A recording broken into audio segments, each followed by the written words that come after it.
ప్రముఖ దర్శకుడు గుణశేఖర్ తెరకెక్కిస్తున్న తాజా సినిమా యూఫోరియా. భూమికా చావ్లా ప్రధాన పాత్రలో నటిస్తున్నారు. ఆమెతో పాటు గౌతమ్ వాసుదేవ్ మీనన్, సారా అర్జున్, నాజర్, రోహిత్ ఇతర ప్రధాన తారాగణం ఇందులో నటించారు. ఫిబ్రవరి 6న సినిమా విడుదలవుతున్న సందర్భంగా సినిమా ప్రమోషన్స్ లో భాగంగా ప్రీ రిలీజ్ వేడుక నిర్వహించారు మేకర్స్. ఎంతోమంది కొత్త ఆర్టిస్ట్ కలిసారు, ఎంతోమంది నాలాగా ఒక పేరు చేసుకుందాం మనకి అని వచ్చిన వాళ్ళు కలిసారు. వాళ్ళందరితోటి ఒక డిస్కషన్ స్టార్ట్ అవుతుంది. హాయిరా మాట్లాడుకుంటాము. ఏం చేస్తున్నావు అంటే ట్రై చేస్తున్నాము, అట్లేదో మాట్లాడుకుంటారు. నువ్వేం చేస్తున్నావు అంటే నేను కూడా సినిమా చేస్తున్నాను. అవునా, ఎవరు అంటే గుణశేఖర్ గారు అనే ఒక్క పేరు ఆ కాన్వర్జేషన్లో ఎప్పుడైతే ఎంటర్ అవుతుందో అప్పుడు ఇమీడియట్గా నేనంటే కొంచెం ఒక రెస్పెక్ట్తో చూసేవారు, కొంచెం నన్ను సీరియస్గా తీసుకునేవారు. ఎనీ యంగ్స్టర్కి మనకి అవతల ఒక పర్సన్ కొంచెం రెస్పెక్ట్ ఇచ్చి మనం చేసే పనిని కొంచెం వాల్యూ చేస్తే అది చాలా హై వస్తుంది.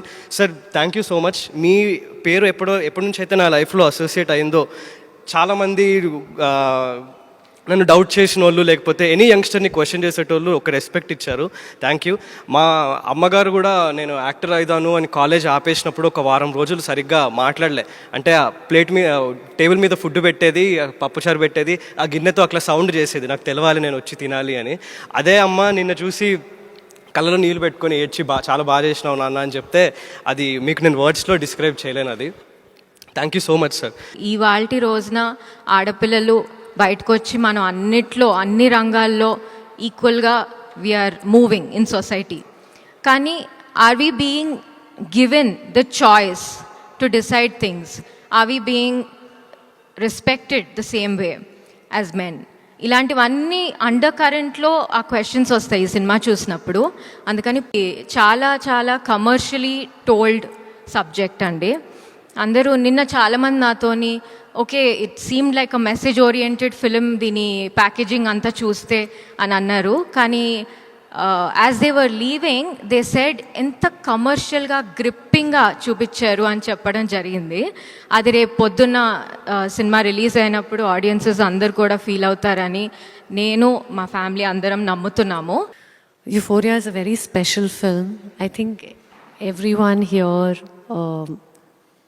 has said what they had to say, and I'm left with not much because it is a very bold subject, and it takes courage, a lot of courage, when a lot of different kind of films are coming up.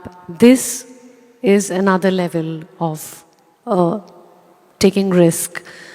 And thank you Ragini ma'am, Nilima garu and Yukta, thank you so much for backing this film, giving it the strength that you've given. Guna sir, I just spoke to you and I don't know what to say, but I feel overwhelmed. I saw the film yesterday.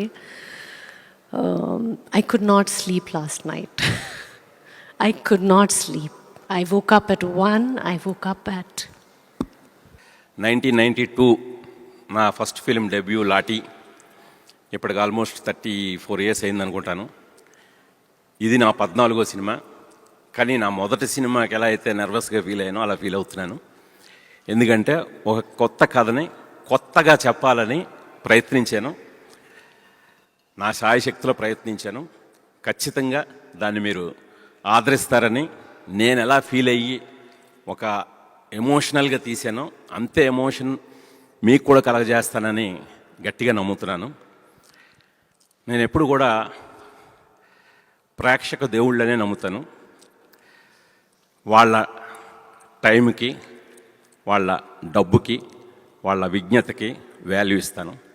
ఈ 3 మళ్ళీ దృష్టిలో పెట్టుకొని, ఒళ్ళు దగ్గర పెట్టుకొని euphoria అనే cinema తీశాను. ఖచ్చితంగా మీ టైంను వృధా చేయను, మీ డబ్బుని వృధా చేయను, మీ విజ్ఞతకే పెద్దపీట వేశాను. ఖచ్చితంగా ఈ యూఫోరియా అనేది ఆ స్థాయిలోనే మీకు నచ్చుతుందని నమ్ముతున్నాను.